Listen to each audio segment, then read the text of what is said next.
সম্মানিত হাজিরিন, জ্ঞান অন্বেষণ করা, জ্ঞান অর্জন করা আল্লাহ রসুল বলেছেন এটা কি ফরজ। শিক্ষা অর্জন করা ফরজ। সন্তানদেরকে এবং নিজেদেরকেও এই কোরআন এবং হাদিসের জ্ঞান অন্বেষণ করার জন্য আমাদেরকে চেষ্টা রাখতে হবে। কিন্তু দুঃখজনক হলো সত্য যে আমরা জ্ঞান অন্বেষণ থেকে অনেক অনেক দূরে।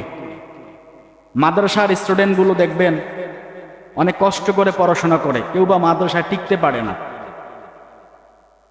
আবার দেখেন স্কুল কলেজে মানুষ পড়াশোনা করছে, ভালোই পড়াশোনা করছে, মাশাআল্লাহ, পড়াশোনা সব জায়গায় চলছে, কিন্তু ধর্মীয় জ্ঞানটা আমাদের জানা নেই। এক নাম্বার ধর্মীয় জ্ঞান হচ্ছে কোরআনের জ্ঞান অন্বেষণ করা। কিসের জ্ঞান বলেন? কোরআনের জ্ঞান। আপনার সন্তানকে কোরআন শিক্ষা দেবেন, ছেলে হোক বা সে মেয়ে হোক, কোরআনের পরিপূর্ণ শিক্ষা তাকে দিবেন। কমপক্ষে তাকে হিফজ করাবেন, হাফেজা বানাবেন, হাফেজ বানাবেন। কমপক্ষে 40 থেকে 50, 100টা হাদিস তাকে মুখস্থ রাখতে দেবেন, যে হাদিসগুলো মুখস্থ রাখলে সে সমাজে যেন একজন ভালো মনের মানুষ হিসাবে পরিচয় দিতে পারে।